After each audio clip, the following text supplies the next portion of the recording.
انہوں نے کہا جی جو بھی چینی باہر گیا ہوا ہے ہر آدمی آ جائے یہاں پر, ہم اس سے کوئی روک ٹوک نہیں کریں گے. یہ کوئی چینی جو ماؤ زے تنگ کا چائنا تھا جو لیٹ 70s کا, وہ حال کیا تھا, وہ تو ہم سے بھی زیادہ بدتر حالت میں تھا. وہ جو باہر کے لوگ بڑی تعداد میں آئے اور بلیک منی لے کے آئے, جو کچھ بھی لے کے آئے, یہی بنگلہ دیش میں. کہنے کا مقصد یہ ہے کہ جناب آپ کو ان کا پیسہ تو انہی کے پاس ہے, چوری کا پیسہ. آپ جو کہہ رہے ہیں نا کہ یونیورسٹی کے پروفیسر کہہ رہے ہیں کیا بیچاروں کی 2 لاکھ 2.5 لاکھ روپے تنخواہ ہوگی, 3 لاکھ ہوگی, دے رہے ہیں. لیکن جو اربوں روپیہ ہے, اب اس حکومت کی سمجھ میں آیا کہ 8 ماہ بعد یہ اربوں ڈالر, ابھی کہہ رہے ہیں نا کہ ہم کوئی وہ اگر بینکوں سے ہم روکیں گے بھی نہیں. یہ بہت سارے انہیں فیصلے پہلے ہی مہینے میں کرنے تھے, انہوں نے آتے ہی پکڑ دھکڑ شروع کر دی. اس وقت یہ بتائیے کوئی بچا ہے؟ میاں منشا پہ آپ نے کیس کر دیا, AKD پہ آپ کا کیس ہے, JS پہ آپ کا کیس ہے, شریفوں کے ساتھ جس کو بیٹھ گیا اس پہ کیس ہے, زرداریوں کے ساتھ بیٹھ گیا کیس ہے. تو اس ماحول میں آپ کیسے سمجھتے تھے کہ آپ اکانومی کو بحال کریں گے جبکہ 33,000 ارب روپے پہ آپ پہ قرضے ہیں؟ تو آپ نے کیا کرا؟ آپ نے بھی وہی کرا. آپ دیکھیے 140 روپے ڈالر آ گیا. تو جناب یہ کام ایمنسٹی اسکیم کا دیکھیں وہ تو زیادتی ہوتی رہے گی مڈل کلاس کے ساتھ اور لوئر مڈل کلاس کے ساتھ, اس میں تو کوئی انصاف کی توقع نہیں رہ چاہیے. میرا یہ کہنا تھا کہ اب آخر میں ان کے یہ سمجھ میں آ گیا کہ جب تک ہم یہ دروازہ نہیں کھولیں گے بلیک منی کا, یہ پیسہ نہیں آئے گا. اور شاید یہ بھی بڑا مشکل ہے کہ آئے یا نہ آئے. اب کہتے ہیں جی 10 ارب ڈالر ہم نے چھوٹ دی تھی لیکن آیا کچھ بھی نہیں. ابھی جو لاسٹ پہلی بار اسکیم دی گئی تھی, میں تو یہ سمجھتا ہوں کہ اس کے علاوہ کوئی چارہ ان کے پاس نہیں ہے. جی ٹھیک ہے مجاہد صاحب, آپ کا پوائنٹ آف ویو آ گیا. شاہد لطیف صاحب آپ کیا سمجھتے ہیں, آپ صورتحال کو کس طرح سے دیکھ رہے ہیں؟ دیکھیں پہلی بات تو یہ کہ اگر آپ اصول کی بات کریں تو اس چیز پہ ہمیں بڑے کھلے ذہن کے ساتھ ان چیزوں کو دیکھنا ہوگا. یعنی پہلی چیز جو ہم نے دیکھی وہ یہ کہ یہی PTI ہے جو مختلف حکومتوں پر تنقید کرتی رہی کہ جی یہ ایمنیسٹی جو ہے یہ تو چوروں اور ڈاکوؤں کو آپ ایک طرح سے فری راستہ دیتے ہیں کہ آپ شامل ہو جائیں اور جو باقی لوگ ہیں ان کے ساتھ مل جائیں. تو جن لوگوں نے اپنی آنیسٹ طریقے سے اور نیک نیتی سے اپنا پیسہ بنایا اور وہ اپنا ٹیکس بھی ادا کرتے رہے, جو آپ کے قوانین ہیں ان پر بھی عمل کرتے رہے, تو ان کا اور ان کا آپس میں موازنہ آپ کیسے کریں گے؟ اب آپ آ جائیے پریکٹیکل ایسپیکٹس کی طرف. پوری دنیا میں اگر آپ دیکھیں تو آپ کی جو اکانومی ہے اس میں بلیک اکانومی کا بھی ایک حصہ ہوا کرتا ہے, مگر دیکھنا یہ ہے کہ کیا یہ حکومت سے حکومت پر ڈیپینڈ کرے گا, یا آپ اس کے بارے میں کچھ قوانین بنائیں گے, یا اس کے بارے میں آپ کوئی اسٹریم لائن کریں گے چیز کو. آپ مختلف ممالک کے جو ماڈلز ہیں ان کو دیکھیے, ایسے ہی آپ سیکھتے ہیں نا. تو یہ تو ایک حصہ ہے کہ بلیک اکانومی کو اگر آپ وائٹ کر کے اپنی اکانومی میں بوسٹ کرنا چاہتے ہیں اس کو بھی آپ دیکھیں. یہ دنیا میں ایسے ہے, یہ کوئی انہونی بات نہیں ہے. مگر جو اصل مسئلہ ہے وہ ہے اکانومی کو ٹھیک کرنے کا. کیا جو اکانومی کو ہم نے ٹھیک کرنا ہے وہ اسی طرح تنکوں کا سہارا لے کر ہم ٹھیک کریں گے؟ ہم کتنے کلیے جو ہیں اب تک ان کے بارے میں ذکر ہو چکا, تقریباً 8 مہینے گزر گئے اس حکومت کے, ہمیں سب وہ ٹپس بتا دی گئیں کہ کن چیزوں کے تحت پرائم منسٹر خود جو ہیں کئی ان کی کانفرنسز, پریس کانفرنسز, اس کے اندر وہ انگلیوں پر گنتے ہیں کہ اکانومی ٹھیک کرنے کے طریقے ہیں کیا, کہ انویسٹمنٹ کو ہم ٹھیک کریں گے, باہر سے جو ریمیٹنسز آتے ہیں ان کا ایک صحیح طریقہ کار جو ہے ہم اپنائیں گے, ہم نے ایکسپورٹس کیسے بڑھانی ہے, اس کے لیے آپ کو پیداوار بڑھانی ہے, ہم نے ٹیکسز کلیکٹ کرنے ہیں. وہ خود کہتے تھے کہ 8,000 بلین روپے جو ہے میں ٹیکس کے آپ کو کلیکٹ کر کے دوں گا. جب وہ سب کچھ نہیں ہو رہا اس کا ہمیں جائزہ لینا ہے, یا ہمیں اس طرح ایک شارٹ کٹ کو دیکھتے ہوئے اپنا جو خزانہ ہے اس کو بھرنا ہے؟ کیا یہ ماضی میں سب کچھ ہوا یا نہیں؟ دکھائی دے رہے اس سے اکانومی ٹھیک نہیں ہوئی. جی ٹھیک ہے, تو آپ کا پوائنٹ آف ویو یہ ہے کہ کہیں نہ کہیں زیادتی ہو رہی ہے وہ ان افراد کے ساتھ جو کہ ٹیکس دے رہے ہیں. کامران یوسف صاحب, میرے خیال میں یہ جو ایمنیسٹی اسکیم ہے یہ غیر اخلاقی ہے, یہ غیر قانونی ہے اور غیر آئینی ہے. اس کی بڑی سمپل سی مثال ہے, پاکستان میں اس وقت جو انکم ٹیکس کی سب سے بڑی شرح ہے وہ 25% ہے. شاید عامر ضیاء صاحب ان کی اتنی تنخواہ ہو شاید وہ پے کرتے ہوں, تو اس میں اگر آپ دیکھیں کہ اگر ایک شخص لا ابائڈنگ سٹیزن ہے اور وہ سال سے اپنے ایسٹس ڈکلیئر کرتا ہے, وہ ٹیکس ادا کر رہا ہے, اس کے مقابلے میں ایک ایسا شخص جو سال سے اپنے ایسٹس چھپا رہا ہے, کروڑوں روپے کی جو اس کا ٹیکس بنتا ہے, واجب الادا ہے, وہ نہیں دیتا, اور پھر ایک ایمنیسٹی کے ذریعے وہ 5 یا 10% پیسے دے کر کے اپنا کالا دھن سفید کر لیتا ہے. تو اس کا مطلب ہے کہ جو ایک چور ہے اور ایک لا ابائڈنگ سٹیزن ہے, اس کو آپ نے ایک ہی لیول پہ آ کے کھڑا کر لیا ہے. اور بنیادی طور پر میرے خیال میں جس طرح یہ تحریک انصاف شروع سے نعرہ لگا رہی ہے کہ ہم کسی کو این آر او نہیں دیں گے, میرے خیال میں یہ تو این آر او ہی ہے, اور اس سے بنیادی طور پر آپ انکریج کر رہے ہیں ٹیکس ایویژن کو, اس سے انکریج کر رہے ہیں ان لوگوں کو کہ آپ بھلے اپنے ایسٹ چھپائیے, ٹیکس چوری کیجئے, کچھ عرصے کے بعد آپ کو ایمنیسٹی ملے گی, کالا دھن سفید کر لیجئے. میرے خیال میں یہ ایک شارٹ ٹرم میجر ہے حکومت کی طرف سے, اور اس کا میرے خیال میں جیسے میں نے کہا کہ یہ غیر اخلاقی بھی ہے, غیر قانونی بھی ہے, اور غیر آئینی بھی ہے. ٹھیک ہے کامران, آپ کا پوائنٹ آف ویو آ گیا. آسما صاحبہ دیکھیں جی, آپ کی اکانومی میں جو بلیک منی ہوتی ہے اس کو وائٹ کرنا یا ٹیکسیبل کرنے کے لیے روٹس دیے جاتے ہیں. اس کو آپ جب تک ایک مین سٹریم میں نہیں لائیں گے مستقبل میں, آپ اسے اس طرح سے اکاؤنٹیبل ٹیکسیبل نہیں کر سکتے. تو یہ پروویژنز مختلف اکانومیز میں مختلف ٹائمز پہ دی گئی ہیں اور دی جاتی رہیں گی. ہم فی الحال بات تو یہ بالکل صحیح ہے کہ آپ ایک موقع دے دیتے ہیں ان لوگوں کو جن کو آپ کو قانون کی زد میں لانا چاہیے, لیکن آپ ان کو ایک اسکیپ روٹ دے دیتے ہیں ایک وقت کے لیے, لیکن اس کے بعد وہ مین سٹریم میں آ جاتے ہیں اور وہاں سے آگے آپ اس معاملے کو لے کے جاتے ہیں, وہ ایک اکانومی کا پروڈکٹیو حصہ بن جاتے ہیں. بقیہ یہ اس وقت جو پی ٹی آئی کے لیے ایک ڈیفیکلٹ بات ہے, کیونکہ وہ خود اس کو بہت کرٹیسائز کر چکے ہیں, اور اس کو اب انہیں ٹیک اپ کرنا it's like hurting their ego. مگر یہ ایک پروگریسو اکانومیز کا حصہ ہوا کرتا ہے. اس کو ہم ایتھیکل بیسس پہ دیکھیں تو یہ واقعی ہے ایک ڈسکریمنیشن ہے ٹیکس پیئر کے ساتھ, مگر یہ اکانومی کو چلانے کے لیے, مین سٹریم میں بلیک منی کو وائٹ کرنے کے لیے اور پھر مین سٹریم میں ٹیکسیبل کرنے کے لیے یہ ایک افیکٹو ٹول رہا ہے اور آگے بھی رہے گا.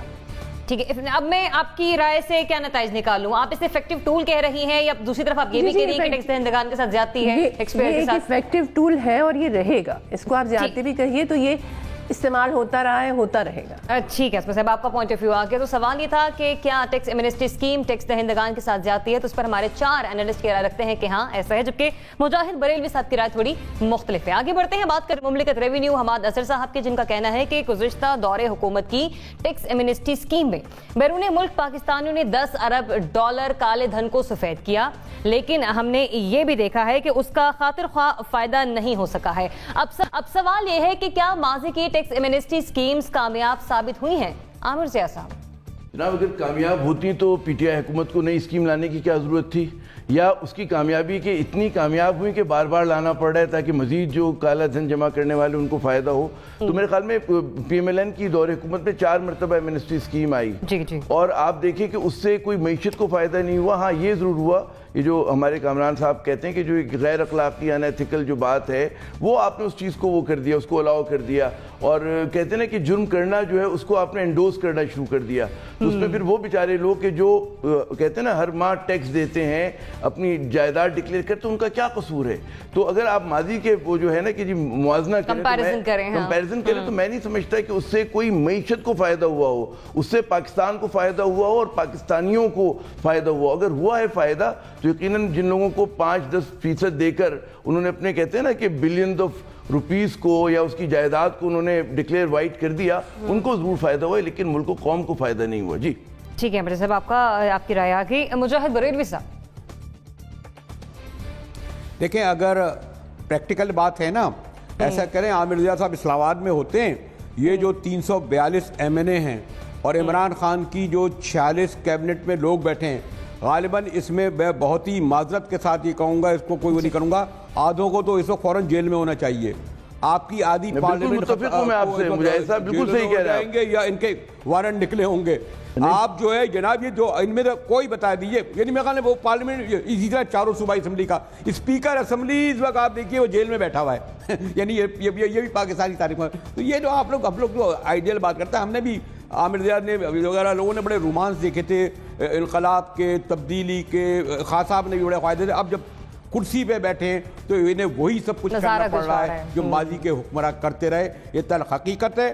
اور میں کہوں گا نا اگر ایک ایک کو نکالے, ابھی خسرو بختیار کا کھولا نا معاملہ, تو ان کو باہر کرتے, کس کس کے نام لوں, پتہ نہیں کون بریگیڈیئر آ جاتا ہے, کون فلاں آ جاتا ہے. اس میں جو آدھی کیبنٹ تو مشرف, زرداری اور نواز شریفوں کی بیٹھی ہوئی ہے, جن کو عمران خان صاحب چور اور ڈاکو کہتے تھے. اسی طرح 342 ارکان میں یہ جو خان صاحب کو جب پورے نہیں ملے انہیں سیٹیں کرنے کے لیے کن کن لوگوں کو کن کن شرائط پہ لینا پڑا.